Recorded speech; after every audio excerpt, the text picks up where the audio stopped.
सियावर रामचंद्र जी की जय। उमापति महादेव जी की जय। पवन सुत हनुमान जी की जय। गोस्वामी तुलसीदास जी महाराज की जय। मात पिता गुरुदेव की जय। संत जनों की जय। भक्त जनों की जय। श्री राम जय राम जय जय राम। श्री राम जय राम जय जय राम। श्री राम जय राम जय जय राम। श्री राम जय राम जय जय राम। कल अपन ने सुना था सीता जी के स्वयंवर की तैयारियां चल रही थी। प्रभु श्री राम लक्ष्मण जी सहित विश्वामित्र जी के साथ धनुष यज्ञशाला में पहुंच गए थे और राजा जनक जी ने उनको उचित आसन देकर विराजमान कराया। अब आगे पढ़ते हैं। प्रभु को देखकर सब राजा हृदय में हार गए, निराश एवं उत्साहहीन हो गए, जैसे पूर्ण चंद्रमा के उदय होने पर तारे प्रकाशहीन हो जाते हैं। उनके तेज को देखकर सबके मन में ऐसा विश्वास हो गया कि श्री रामचंद्र जी ही धनुष को तोड़ेंगे, इसमें संदेह नहीं। इधर उनके रूप को देखकर सबके मन में यह निश्चय हो गया कि शिव जी के विशाल धनुष को जो संभव है न टूट सके, बिना तोड़े भी सीता जी श्री रामचंद्र जी के ही गले में जयमाला डालेगी, अर्थात दोनों तरह से ही हमारी हार होगी और विजय श्री रामचंद्र जी के हाथ रहेगी। यूं सोचकर वे कहने लगे, हे भाई, ऐसा विचार कर यश, प्रताप, बल और तेज गंवाकर अपने अपने घर चलो। दूसरे राजा जो अविवेक से अंधे हो रहे थे और अभिमानी थे, यह बात सुनकर बहुत हंसे। उन्होंने कहा, धनुष तोड़ने पर भी विवाह होना कठिन है, अर्थात सहज ही में हम जानकी को हाथ से जाने नहीं देंगे, फिर बिना तोड़े तो राजकुमारी को ब्याह ही कौन सकता है। काल ही क्यों न हो, एक बार तो सीता के लिए उसे भी हम युद्ध में जीत लेंगे। यह घमंड की बात सुनकर दूसरे राजा, जो धर्मात्मा, हरिभक्त और सयाने थे, मुस्कुराए। उन्होंने कहा, राजाओं के गर्व दूर करके जो धनुष किसी से नहीं टूट सकेगा, उसे तोड़कर श्री रामचंद्र जी सीता जी को ब्याहेंगे। रही युद्ध की बात, सो महाराज दशरथ के रण में बांके पुत्रों को युद्ध में तो जीत ही कौन सकता है। गाल बजाकर व्यर्थ ही मत मरो, मन के लड्डुओं से भी कहीं भूख बुझती है।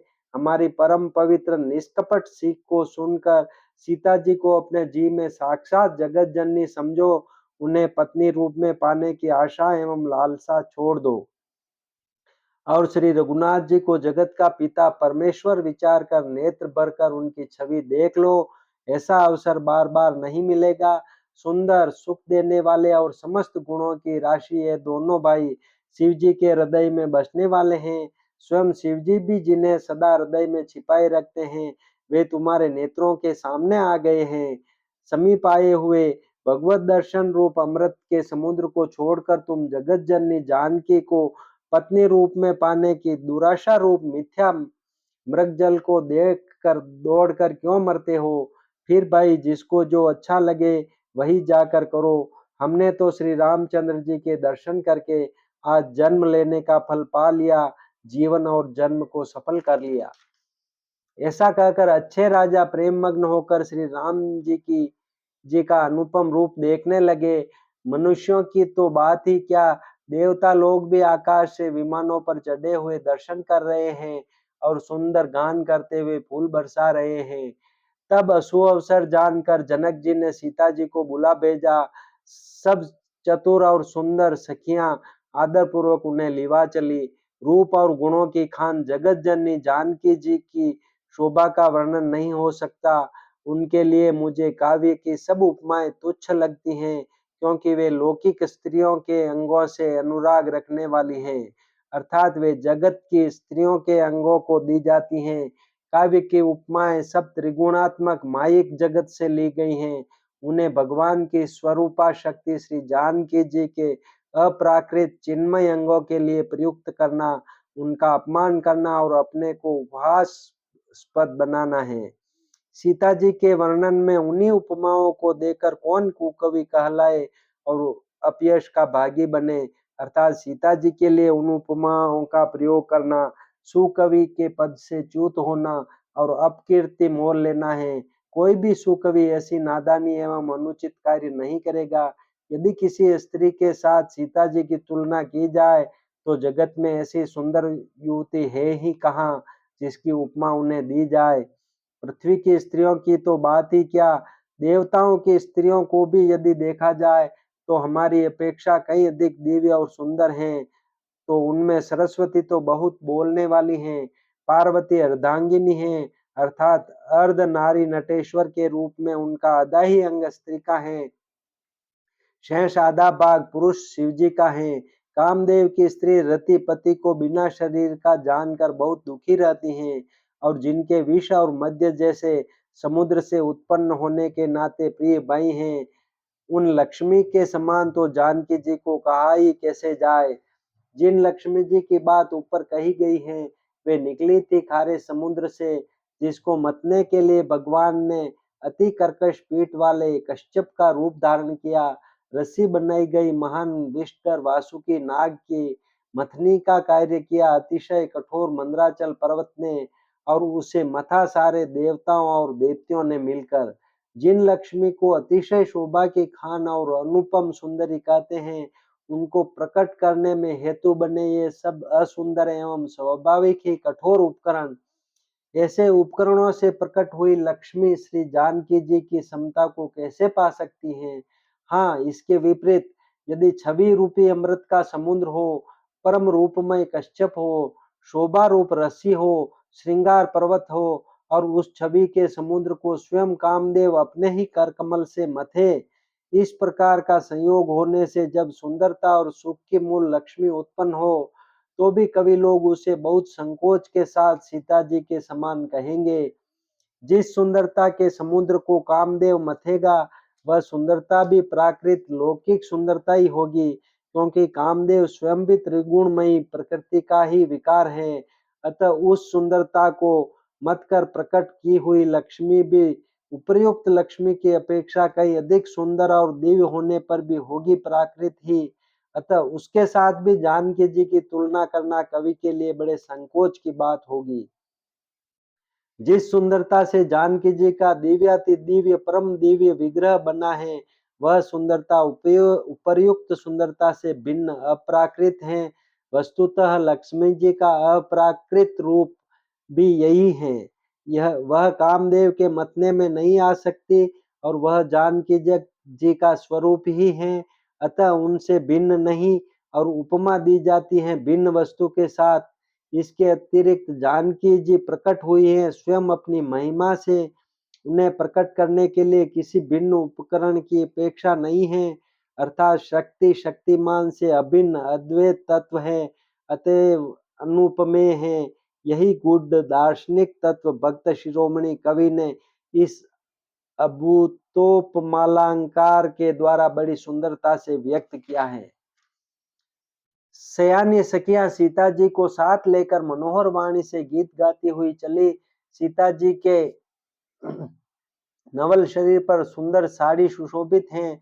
जगत जननी की महान छवि अतुलनीय है।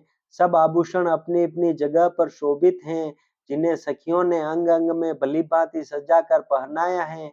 जब सीता जी ने रंगभूमि में पैर रखा तब उनका दिव्य रूप देखकर स्त्री पुरुष सभी मोहित हो गए।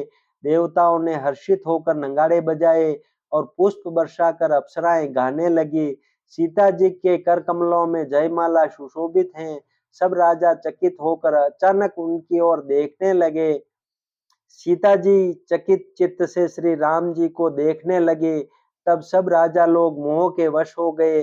सीता जी ने मुनि के पास बैठे हुए दोनों भाइयों को देखा तो उनके नेत्र अपना खजाना पाकर ललचाकर वहीं श्री राम जी में जा लगे, स्थिर हो गए।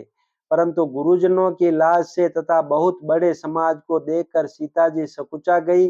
वे श्री रामचंद्र जी को हृदय में लाकर सखियों की ओर देखने लगी। श्री रामचंद्र जी का रूप और सीता जी की छवि देखकर स्त्री पुरुषों ने पलक मारना छोड़ दिया। सब एकटक उन्हीं को देखने लगे। सभी अपने मन में सोचते हैं पर कहते सकुचाते हैं।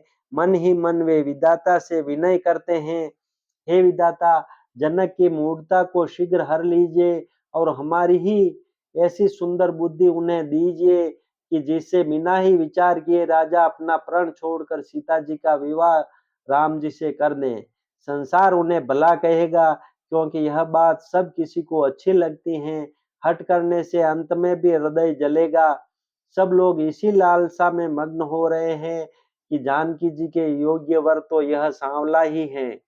तब राजा जनक ने बंदीजनों को बुलाया। वे विरुदावली गाते हुए चले आए। राजा ने कहा, जाकर मेरा प्रण सबसे कहो। भाट चले। उनके हृदय में कम आनंद न था। भाटों ने श्रेष्ठ वचन कहा, हे पृथ्वी की पालना करने वाले सब राजागण, सुनिए। हम अपनी भुजा उठाकर जनक जी का विशाल प्रण कहते हैं। राजाओं की भुजाओं का बल चंद्रमा है। शिव जी का धनुष राहु है। वह भारी है, कठोर है, यह सबको विदित है। बड़े भारी योद्धा रावण और बाणासुर भी इस धनुष को देखकर कों से चुपके से चलते बने। उसे उठाना तो दूर रहा, छूने तक की हिम्मत न हुई। उसी शिव जी के कठोर धनुष को आज इस राज समाज में जो भी तोड़ेगा, तीनों लोकों की विजय के साथ ही उसको जानकी जी बिना किसी विचार के हठपूर्वक वरण करेगी। प्रण सुनकर सब राजा ललचा उठे। जो वीरता के अभिमानी थे, वे मन में बहुत ही तमतमाए, कमर कसकर अकुलाकर उठे और अपने इष्ट देवों को सिर नवाकर चले। वे तमक कर बड़े ताव से शिव जी के धनुष की ओर देखते हैं और फिर निगाह जमाकर उसे पकड़ते हैं। करोड़ों बाती से जोर लगाते हैं, पर वह उठता ही नहीं। जिन राजाओं के मन में कुछ विवेक है, वे धनुष के पास ही नहीं जाते। वे मूर्ख राजा तमक कर धनुष को पकड़ते हैं, परंतु जब नहीं उठता तो लजाकर चले जाते हैं। मानो वीरों की भुजाओं का बल पाकर वह धनुष अधिक अधिक भारी होता जाता है। तब 10,000 राजा एक ही बार धनुष को उठाने लगे, तो भी वह उनके टाले नहीं टलता। शिव जी का वह धनुष कैसे नहीं दिखता था, जैसे कामी पुरुष के वचनों से सती का मन कभी चलायमान नहीं होता। सब राजा उपहास के योग्य हो गए, जैसे वैराग्य के बिना सन्यासी उपहास के योग्य हो जाता है। कीर्ति, विजय, बड़ी वीरता, इन सबको वे धनुष के हाथों बरबस हार कर चले गए। राजा लोग हृदय से हार कर श्रीहीन हो गए और अपने अपने समाज में जा बैठे। राजाओं को असफल देखकर जनक अकुला उठे और ऐसे वचन बोले जो मानो क्रोध में सने हुए थे। मैंने जो प्रण ठाना था उसे सुनकर द्वीप द्वीप के अनेकों राजा आए। देवता और दैत्य भी मनुष्य का शरीर धारण करके आए तथा और भी बहुत से रणधीर वीर आए, परंतु धनुष को तोड़कर मनोहर कन्या, बड़ी विजय और अत्यंत सुंदर कीर्ति को पाने वाला मानो ब्रह्मा ने किसी को रचा ही नहीं। कहिए यह लाभ किसको अच्छा नहीं लगता, परंतु किसी ने भी शंकर जी का धनुष नहीं चढ़ाया। अरे भाई, चढ़ाना और तोड़ना तो दूर रहा, कोई तिल भर भूमि भी छुड़ा न सका। अब कोई वीरता का अभिमानी नाराज न हो।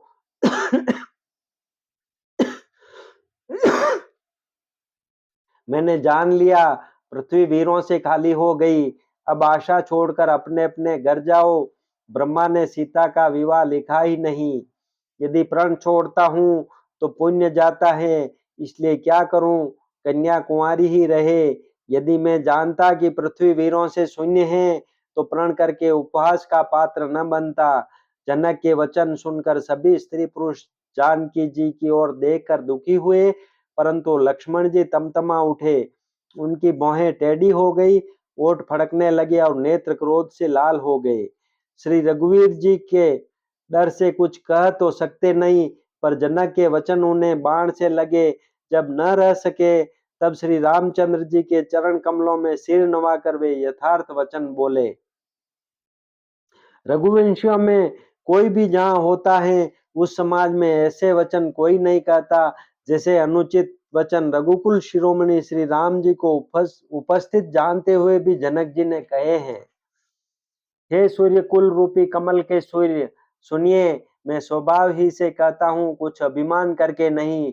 यदि आपकी आज्ञा पाऊं तो मैं ब्रह्मांड को गेंद गेंद की तरह उठा लूं और उसे कच्चे गड़े की तरह फोड़ डालूं। मैं सुमेरु पर्वत को मूली की तरह तोड़ सकता हूँ। हे भगवान, आपके प्रताप की महिमा से यह बेचारा पुराना धनुष तो कौन चीज है। ऐसा जानकर हे नाथ, आज्ञा हो तो कुछ खेल करूं। उसे भी देखिए, धनुष को कमल की डंडी की तरह चढ़ाकर उसे 100 योजन तक दौड़ा लिए चला जाऊं। हे नाथ, आपके प्रताप के बल से धनुष को कुक्कर मुत्ते बरसाती छत्ते की तरह तोड़ दूं। यदि ऐसा न करूं तो प्रभु के चरणों की शपथ है, फिर मैं धनुष और तरकश को कभी हाथ में भी न लूंगा। जो ही लक्ष्मण जी क्रोध भरे वचन बोले कि पृथ्वी डगमगा उठी और दिशाओं के हाथी कांप गए। सभी लोग और सब राजा डर गए। सीता जी के हृदय में हर्ष हुआ और जनक जी सकुचा गए। गुरु विश्वामित्र जी, श्री रघुनाथ जी और सब मुनि मन में प्रसन्न हुए और बार बार पुलकित होने लगे। श्री रामचंद्र जी ने इशारे से लक्ष्मण जी को मना किया और प्रेम सहित अपने पास बैठा लिया।